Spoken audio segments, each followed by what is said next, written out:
김성환의 시사야.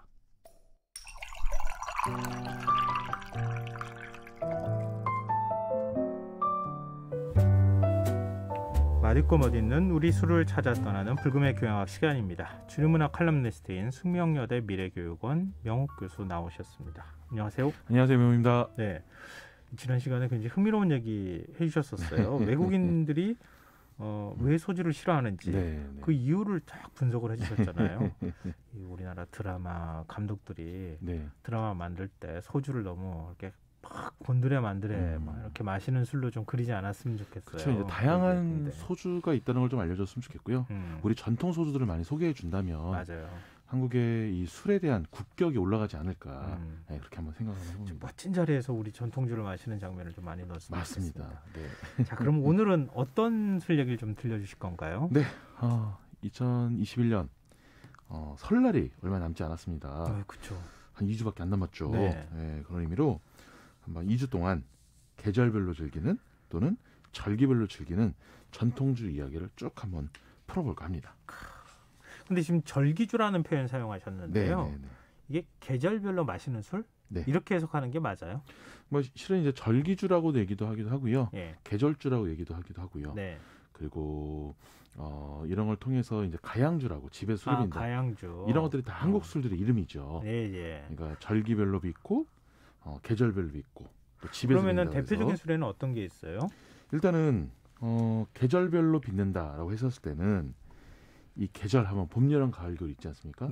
봄 하면은 이 한반도를 대표하는 대표적인 꽃 진달래 그렇죠. 그래서 진달래로 빚은 진달래술.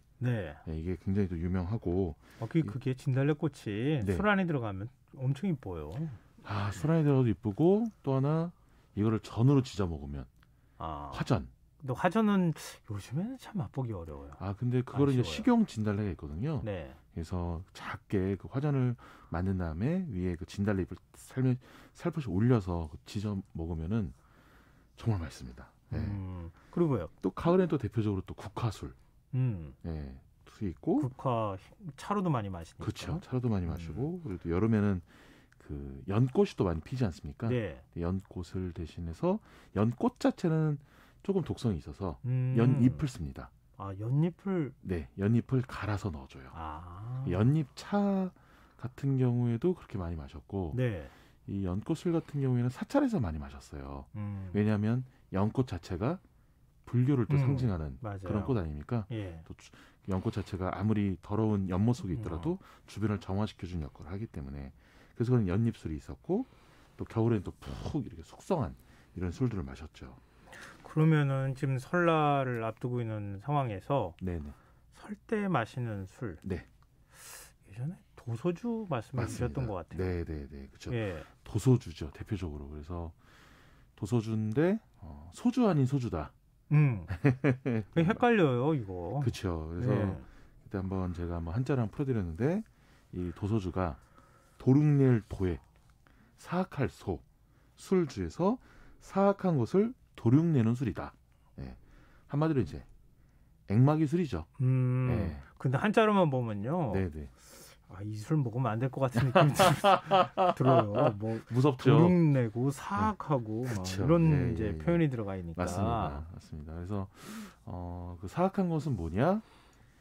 요즘 이제 정말로 많이 와닿는 건데 바로 이 바이러스죠. 나쁜 세균들, 전염병. 그 바이러스를 죽인다.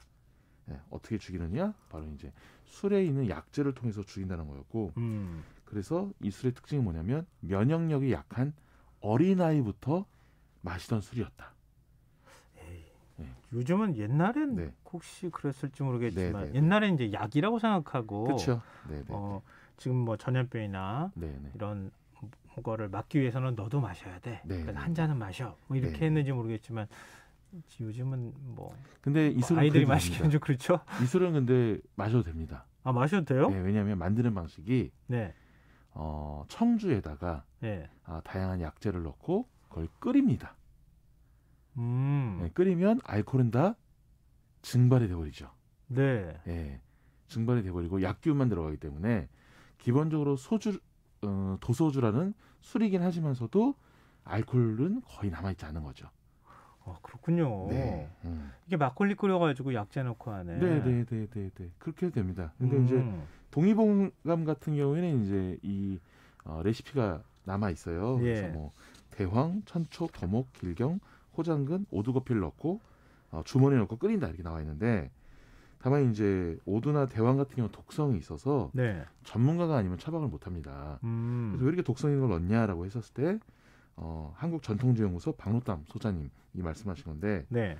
이독, 치독 같은 개념이 있었대요. 그러니까 독을 독으로 치료한다. 네. 네, 그래서 이렇게 했는데 지금은 이렇게 복잡하고 네. 어려우니 쉽게 만들어 먹을 수 있는 방법이 있는데 예. 그게 뭐냐면 삼계탕용 약재를 사셔가지고 삼계탕용 약재라고 하면은 네. 뭐 우리 인삼, 네 맞습니다. 대추, 네, 대추, 밤, 도라지도 있고 그치 맞습니다. 네. 그거를 이 청주에 넣고 네. 끓이세요.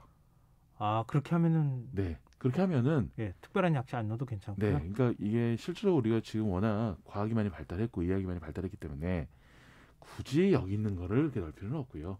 상징적으로 우리가 늘 전염병을 조심한다, 바이러스를 조심한다는 차원에서 그렇게 한번 설날에 한번 도소주를 집에서 한번 만들어서 먹어도 굉장히 의미가 있지 않을까 이렇게 생각을 합니다.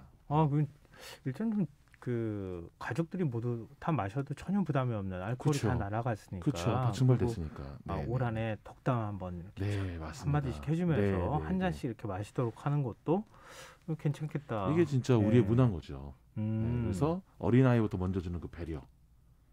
그렇네요. 그래서 절을 하고 보통은 마십니다. 근데 좀 궁금한 게 맛이 어떤가?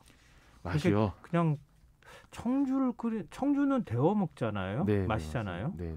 거기에 약재가 들어가고 알코올이 다 날아가면은 어떤 맛이 날지 상상이 잘 안 돼요. 제가 그 삼계탕 약재를 넣어서 마셔본 적이 있는데 맛이 삼계탕이 들어가요. 완전히 그냥 삼계탕이었습니다.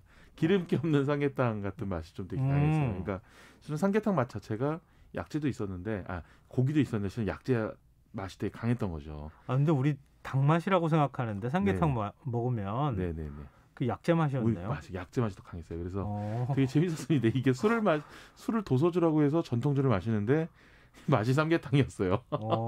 그러면은 백숙을 그러니까 생닭을 그냥 끓여가지고 백숙을 만들어서 이 도소주를 만든 다음에 이렇게 같이 다 먹고 도소주 한 잔 마시고 그 같은 궁합 맞춰가지고 그것도 좋을 것 그것도 같은데. 괜찮겠네요.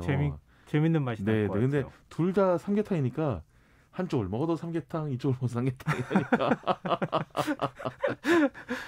되게 굉장히 그 뭐랄까요? 가족들이 굉장히 분위기가 좋아질 것 같아요. 그러니까요. 올해 코로나 때문에 또 막 많이 모이지도 못하잖아요. 맞습니다. 그러니까 조촐하게 뭐 가족 단위로 같이 크지 않은 닭 끓여가지고 도소주 만들어서 마시는 거 좋겠네요. 또 술은 또 어른한테 배우라는 게 있고 다들이 이제 청소년들이 우리나라 음주 문화의 지금 단점이 뭐냐면 광고 등을 보면은 굉장히 자극적으로 많이 나오잖아요. 그거 마시고 흔들어라, 뭐 짜릿하게 뭐 이런 것들만 자극적인 멘트들만 굉장히 많이 써요. 근데 원래 우리나라 술의 문화는 이렇게 어린아이를 배려하고 이렇게 전염병을 예방을 하고 한 해를 시작하는 데 있어서 굉장히 중요한 매개체를 했다라는 걸 알려준다면 술에 대한 개념부터 바뀌고 그런 분들이 나중에 영화 감독이나 드라마 감독님이 되시면 그 안에 들어오는 우리 전통주의 역할이 굉장히 멋있게 나오지 않겠습니까? 맞아요. 술을 좀 멋있게 마실 필요가 있어요. 그럼요. 우리는 너무 취하려고만 마시니까. 근데 이제 절기 얘기하자면 설 지나면 바로 정월여보름 있잖아요. 네, 맞습니다. 그때는 혹시 마시는 술이 따로 있었어요? 유명하죠. 너무 유명한 술. 귀를 밝게 해준다는 귀발기술. 한자는 이제 명이주라고 부르고요. 밝을 명, 귀자 써가지고 귀를 밝게 해준다. 그럼 귀발기술이라고 하면 술 종류 중에 우리 전통 중에 어떤 게 해당이 돼요? 일단은 탁주는 좀 빠져 있습니다. 탁주. 왜냐하면 귀를 맑게 해줘야 되는 거니까. 맑게 해준다고 하는. 그렇죠. 밝게 해준다는 건데 일단은 탁한 게 있으면 차단이 되니까 일단 탁주는 좀 빠져 있고요. 보통 소주 아니면은 청주인데 청주가 좀 더 많이 들어갑니다. 왜냐하면은 소주는 기본적으로 명절에 많이 쓰는 술은 아니었어요. 소주를요? 네.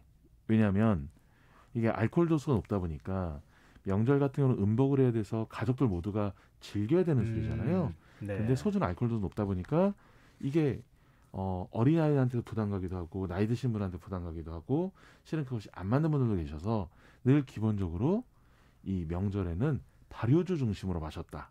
그러니까 탁주나 청주.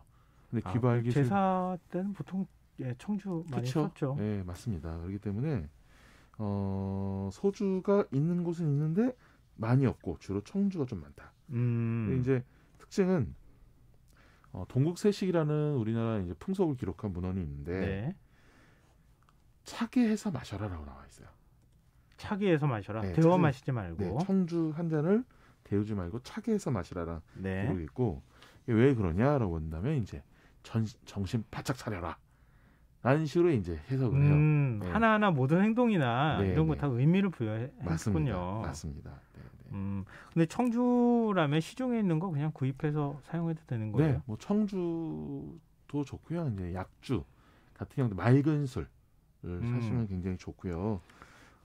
실은 이제 이거를 갖고 어떻게 하냐면 우리 설날에 이 청주를 사지 않습니까? 예. 맑은 술 약주를 살 수도 있는데 이걸 사가지고 제사용으로 하나 쓰고요.